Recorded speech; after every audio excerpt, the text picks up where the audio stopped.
Hi kids.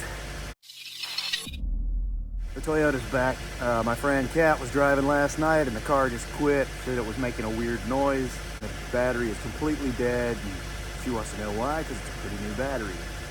I suspect the alternator has gone out because it is the original alternator. Let's see how many volts the piddly little... Oh shit. We've got smoke coming out of the alternator over here, so I'm going to call that a sign. See that smoke? It's crazy. Good sign that there's some fried components in the voltage regulator on that, which is built into the alternator, if it's like I'm thinking. Ooh, yeah, okay, that's fried. That's a new one on me. I've never seen an alternator actually smoke and try to catch fire. Check the voltage on this battery. We're at about 9 volts right now. 6 volts, 5 volts. Yeah, this is crap.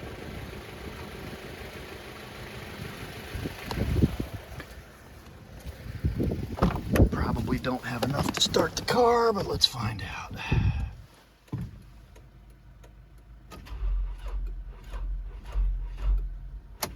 Not yet. Let's let it sit for a little while longer.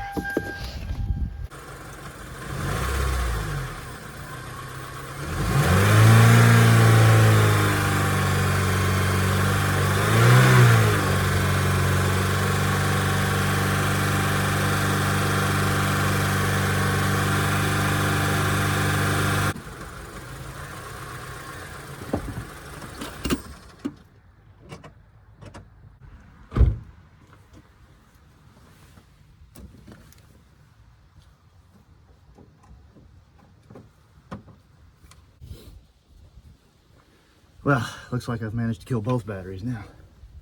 All right, so that's how dead it is. We are going to have to start with replacing the alternator, and hopefully it didn't kill the battery as well. So the jump start wasn't having any luck. I've hooked up my medium-sized battery charger and trying to see if I can get it to do anything, but it's possible that the bad alternator and voltage regulator have fried the battery itself. So that's what we're looking for now. The fact that it keeps switching to that SUL makes me think that this battery's fried. Went and did a little running around, picked up this Duralast 130 amp alternator. It's like $160, $170. $40 core charge, so I'll have to take the old one back, $40 back. While I've been gone, I've had this thing on the battery charger and the battery is still showing dead, so it's not taking a charge. Let's swap the alternator. We'll start by pulling these battery leads. This battery is uber dead, so it's probably a moot point. But this is the smart move when you're changing an alternator anyway. At the very least, you need to unhook the ground so that there's no path back to the battery, so that you don't short it out and destroy your battery. This battery, I'm pretty sure, is already defunct. So there's a bunch of videos on YouTube of guys who clearly know what they're doing and do a good job of replacing this part, but their videos kind of suck because, you know, it's hard to get the right camera angle on here. So I'm going to show you. First thing we're going to do is loosen the tension. And this bolt here that my socket's going on is the tensioner bolt. That one there is a lock bolt that locks this bolt in place. So we're going to start by loosening the lock bolt. Let's see if I can do this. Get you a camera angle that's actually useful.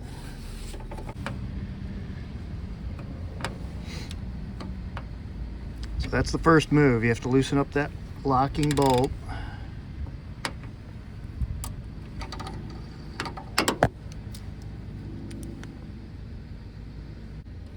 Now once we've got that lock bolt loose, go ahead and loosen this actual tensioner bolt. Next, we're going to loosen this bolt back here, which is a 14 millimeter, I think. Drop my light right in the middle of it.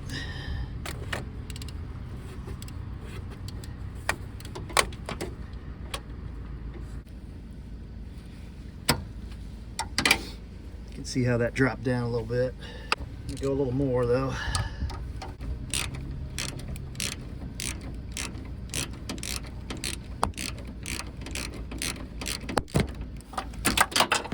Yeah, great, wonderful. Hopefully that's loose enough. We can pop this belt off.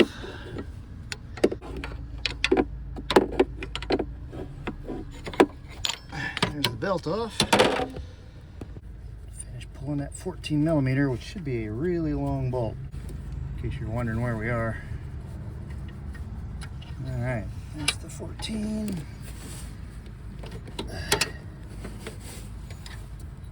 14 millimeter.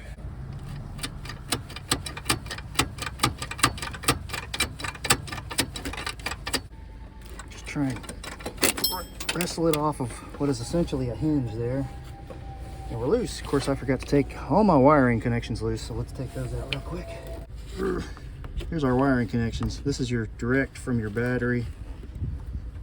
This is a 10 millimeter. Let's take that off. The new one probably has one on it, but we're going to save this because, you know, stuff gets dropped. That's our main battery lead.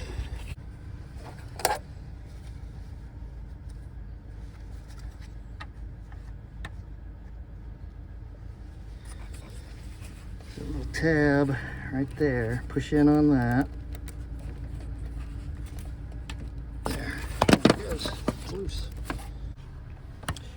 All right, remember the bolt that I showed you earlier that was like a lock bolt?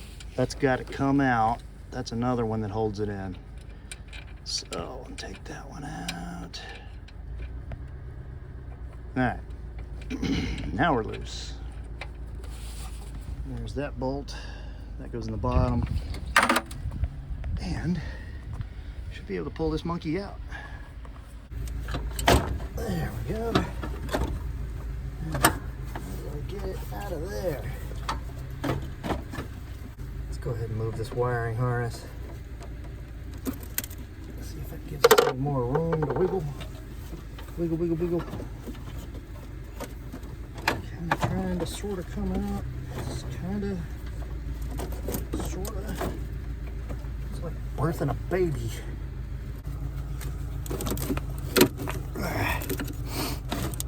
There we go, folks. It's a boy. Maybe. One very old, original Toyota Denso alternator.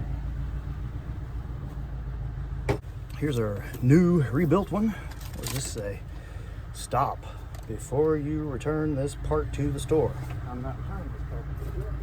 Go ahead and wiggle this one down in there while we're still thinking about how that goes. Probably not going to finish this job till in the morning. It's starting to get cold and I gotta go to work soon. Alright, there goes that. Oop, there it goes. 14 millimeter bolt back in. Line that hole up with the slot in this bracket.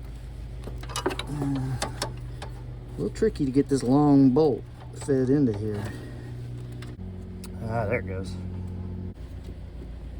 All right, now that that's started, let's get that bottom one back in.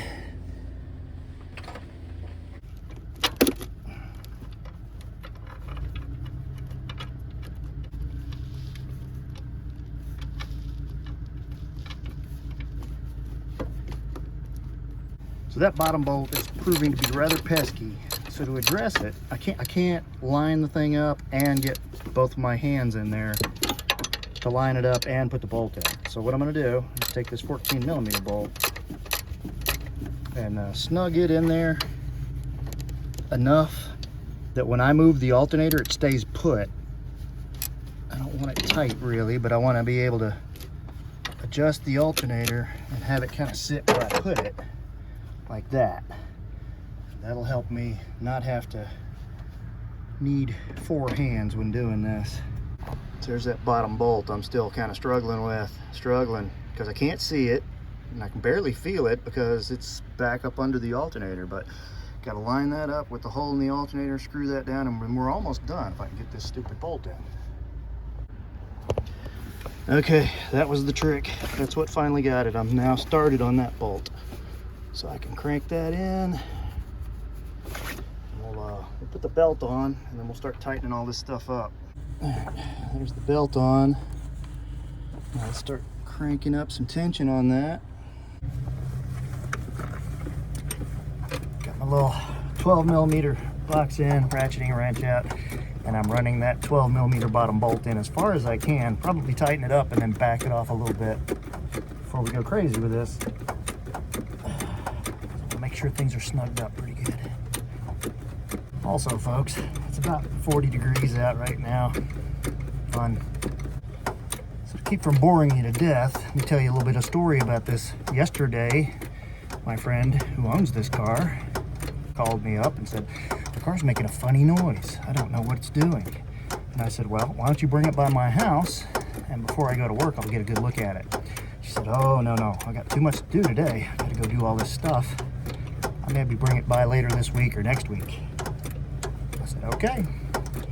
About 8 o'clock last night, when I'm at work and way too busy to break away and do anything, I get a phone call that she's stuck on the interstate in the middle of a hailstorm tornado warning. All the lights went out. It doesn't seem like anything's working properly.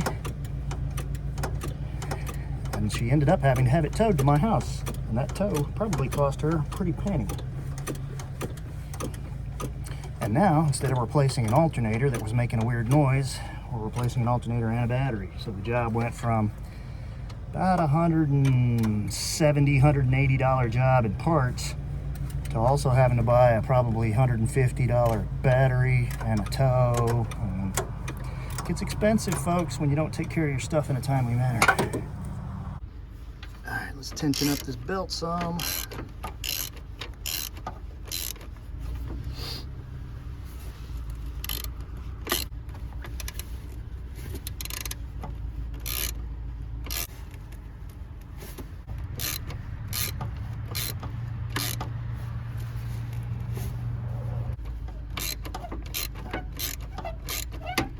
Don't want to get it too tight or it'll burn the bearings out of the alternator. I like to do it where I can turn this belt at about a 90-degree angle. Fairly easy, but not all the way upside down. That's my method. That seems pretty good. So let's go ahead and tighten up that 14mm back there, and then we'll lock down that 12mm on the bottom, and that should be it.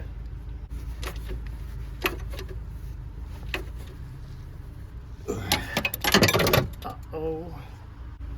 Then let's lock that 12mm on the bottom. For that, I'm using this because it's just a little easier than trying to wiggle a ratchet in there.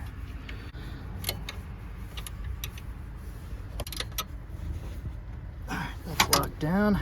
Now let's go ahead and do our 2 electrical connections. Like I told you earlier, this thing comes with a new nut, so we'll use that. But if I happen to drop it and lose it, I've got my other one. I haven't dropped it yet. Yay me. This end of this cable has prongs that go down in those holes. That's to keep it from sliding down, sliding around. So let's try and use those.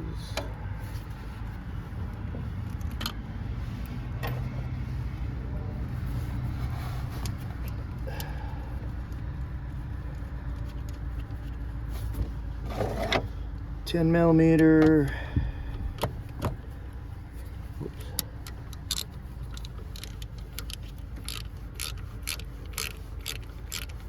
Don't crank this too crazy because it's a plastic terminal. It'll break, and then you'll be headed back to the parts store. This one again just plugs in. Oh, it's got a piece of cardboard stuck in it though. Yeah, that's from the manufacturer to make sure it doesn't get broke. That's a very thoughtful thing for them to do. And we plug this in. All right, we are alternatorized. What do we got left? Oh, this wiring harness. Let's plug that back up on these little posts that it connects to. All right, that's it for that, folks. Tomorrow morning I'll put a battery in it. We'll see if it's alive or not. All right, day 2. I'm gonna run up to Costco and get a new battery. I'm gonna take this one with me.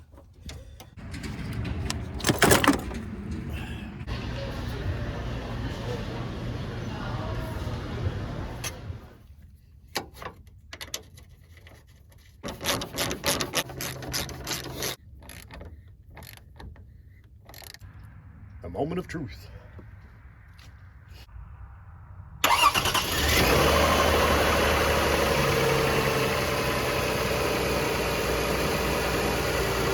Sounds better, looks better, it's not making any funny noises. Most importantly, no smoke. No smoke. That's good. I just want to tell you that nobody knows the sounds of your car better than you do. You know when it's making a weird noise. And when it's making a weird noise, stop and figure out what it's doing. The quicker you act, the more likely you are to save yourself money and save yourself a terrifying night sitting beside the interstate wondering who's going to come help you out.